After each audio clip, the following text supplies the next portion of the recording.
اپنے والد کے ساتھ بیٹھے ہیں یا اپنے بھائی کے ساتھ بیٹھے ہیں، آپ نے محسوس نہیں کرنا یہ ہمارے سر کا تاج ہے۔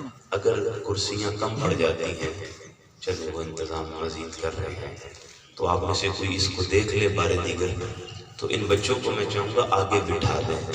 اگر کرسیاں کم پڑ جائیں اس کے بعد، ٹھیک ہے، تو محسوس تو نہیں کریں گے، بچے تو محسوس نہیں کریں گے۔ چلے، شدت کی دھوپ مدینے کا پتہ دیتی ہے، عشق والوں کو تو سردی بھی مزہ دیتی ہے۔ مجھے ہلکی ہلکی محسوس ہو رہی ہے، تو میں نے چاہا کہ اپنی محسوسات کو آپ کی حصے تک پہنچایا جائے۔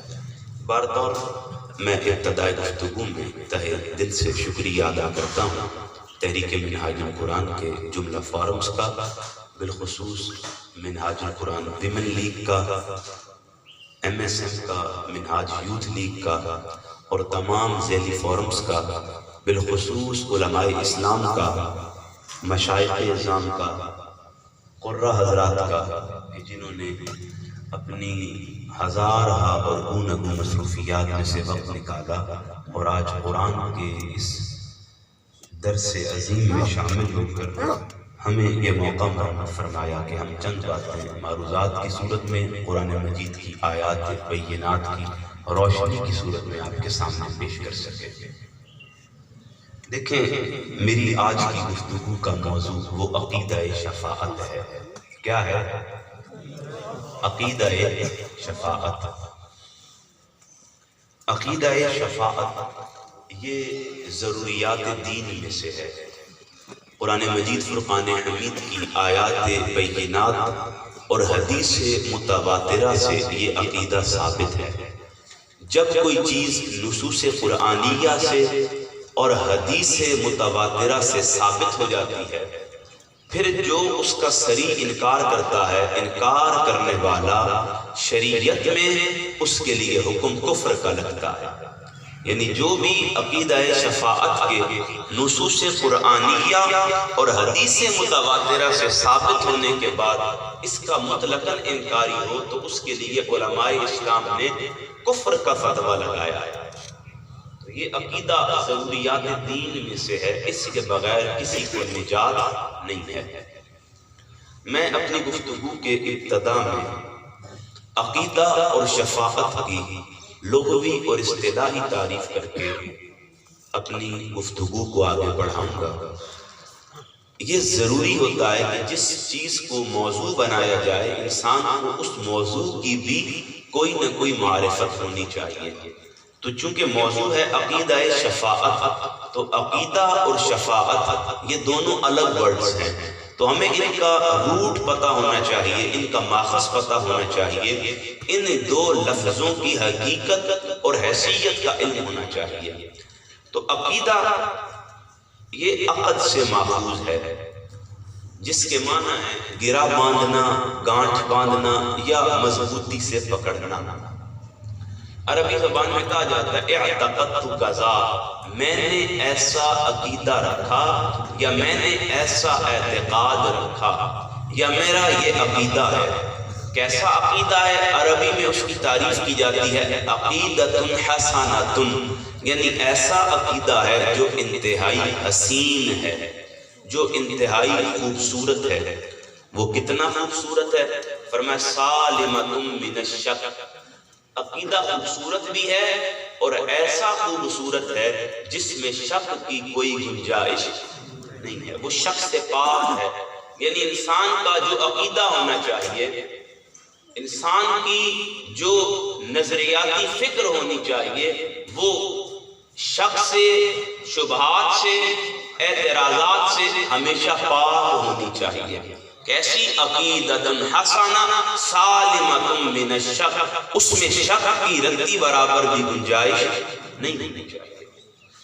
صاحب قاموس نے لغوی اعتبار سے لفظ عقد کے مدار کے اعتبار سے 4 معنی بیان کیے ہیں، میں اس میں سے صرف پہلا معنی بیان کروں گا۔ صاحب قاموس فرماتے ہیں عقیدہ یہ ہے الربط والشد، کسی چیز کو مضبوطی سے پکڑ لینا، کسی شے کو مضبوطی سے تھامنا یہ عقیدہ کہلاتا ہے. اور آپ نے اس کی مثال دی. آپ فرماتے ہیں عقد الحبل یعقد عقدا اذا ربطه وشدہ بقوہ.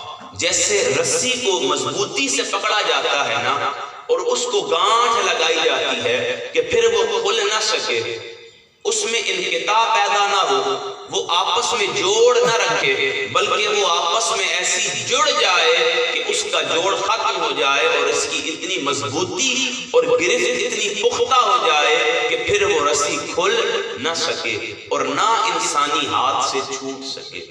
یہ ہے عقیدہ کہ کسی بات پر گانٹھ باندھ لینا، گرہ باندھ لینا، اور ایسی گرہ باندھنا کہ پھر جب گرہ لگ جائے تو دل اس بارے میں ہر شک سے پاک ہو جائے، ہر خیال سے مبرہ ہو جائے اور ہر فکر سے بے نیاز ہو جائے. یہ ہے عقیدہ.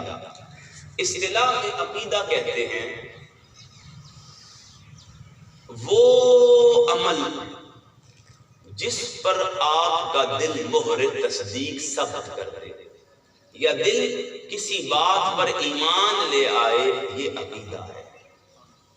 دل جس بات پر ایمان لے آئے یہ عقیدہ ہے. اور جب عقیدہ بن جائے تو صاحب قاموس فرماتے الربط والشد، پھر مخالفتوں کی لاکھ آندیاں چلے، فتوے لاکھ لگے، انسان آپ کے فکری نظریات سے لاکھ اختلاف کرے، کوئی آپ کو دقیانوس کہے، کوئی آپ کو عقیدت کا اندھا کہے، کوئی آپ کو محبت کا غالی کہے، کوئی آپ پر کچھ کہے، کوئی آپ پر زبان کسے، کوئی آپ پر زبان تان دراز کرے، کوئی کچھ کہتا چلا جائے. جب دل کسی بات پر مہر تصدیق ثبت کرتے ہوئے ایمان لے آئے پھر مخالفتیں لاکھ ہوں، نظام شمسی سورج مغرب مشرق کے بجائے مغرب سے نکل آئے، پھر آپ کا عقیدہ بدلنا نہیں چاہیے.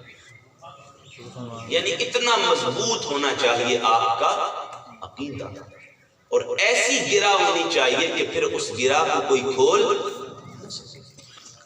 یہ ہے عقیدہ جس پر آپ کا دل مہر تصدیق ثبت کر دے، دل جس بات پر ایمان لے کر آ جائے. اب اسی طرح شفاعت ہے. شفاعت یہ شفع سے نکلا ہے، یہ وطر کی ضد ہے. شفع یہ جفت کو کہتے ہیں یا جفت کے معنی پر اس کا اطلاق ہوتا ہے، اور وطر یہ ایک کو کہتے ہیں اور طاق کے معنی میں اس کا اطلاق ہوتا ہے. جیسے قرآن مجید میں اللہ رب العزت نے فرمایا والشفع والوتر، والشفع والوتر، اس نے جفت اور طاق رات کا ذکر کیا اور ان کی طرف اپنی نسبت فرمائی. اللہ کے محبوب رسول نے فرمایا اللہ وطر ویحب الوتر، اللہ اکیلا ہے اور اکیلوں کو پسند فرماتا ہے. اللہ اکیلا ہے اور اکیلوں کو پسند فرماتا ہے. کن اکیلوں کو پسند فرماتا ہے؟ جو اس کے ساتھ شریک نہیں ٹھہراتے، جو در در پر سوال نہیں کرتے، جو اپنا دامن غیروں کے آگے پھیلاتے نہیں ہیں، جو اس کے سوا کسی کو پکارتے نہیں ہیں اس کے غیروں میں سے، جو اس کے سوا کسی سے مدد نہیں طلب کرتے اس کے غیروں میں سے، جو اللہ کی عبادت کرتے ہیں، اس کی الوہیت پر ایمان لاتے ہیں، اس کی صفات میں، اس کے معاملات میں، اس کی الوہیت کے معیارات میں کسی کو شریک نہیں ٹھہراتے. رسول کریم فرماتے ہیں اللہ وطر، اللہ خود بھی اکیلا ہے، وَيُحِبُّ الْوَطْرَ، اور وہ ایسے اکیلے رہنے والوں کو پسند فرماتا ہے. اچھا، اب یہ تو اس کا وصف ہے کہ وہ وطر ہے. علماء ذیشان بیٹھے ہیں، اب اس نے ہمیں وطر پیدا نہیں کیا، اس نے ہمیں شفع جفت میں پیدا کیا. کس میں؟ جوڑ میں پیدا کیا.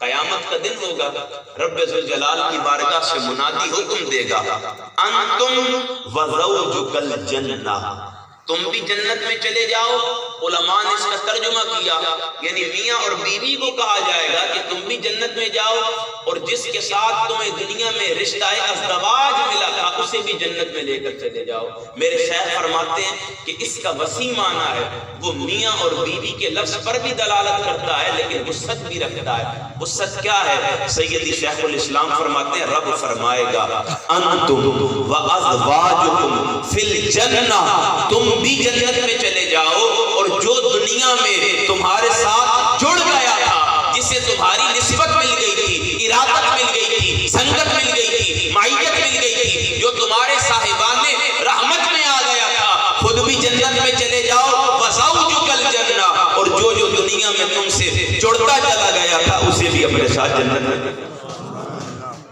یہ اس کا وسیع معنی ہے۔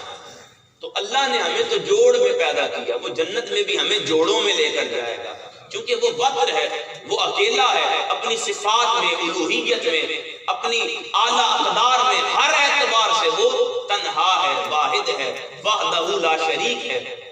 لیکن اس نے ایمان والوں کو، انسانوں کو جنس میں جوڑ میں پیدا کیا۔ کیوں؟ اس کی وجہ یہ تھی وہ تو اکیلا ہے، لیکن وہ چاہتا ہے جب انسان میرے پاس آئے تو جڑ کے آئے، جب انسان میری بارگاہ میں آئے تو جڑ کے آئے، وہ وتر بن کر نہ آئے، شفع بن کر آئے۔ کیا بن کر آئے؟ شفع بن کر آئے۔ اب یہ لفظ اپنے معنی پر دلالت کرتا ہے، کس اعتبار سے؟ جو شفاعت ہے، عقیدہ کے اعتبار سے شفاعت کا معنی ہے سفارش، شفاعت کا معنی ہے وساطت، سفارش وسیلہ اس کا معنی ہے۔ اور صاحب لسان العرب آپ فرماتے ہیں شفاعت کیا ہے؟ وہی السوال فی التجاوز عن الذنوب والجرائم۔ آپ فرماتے ہیں شفاعت یہ ہے کہ بندے کے جب گناہ رب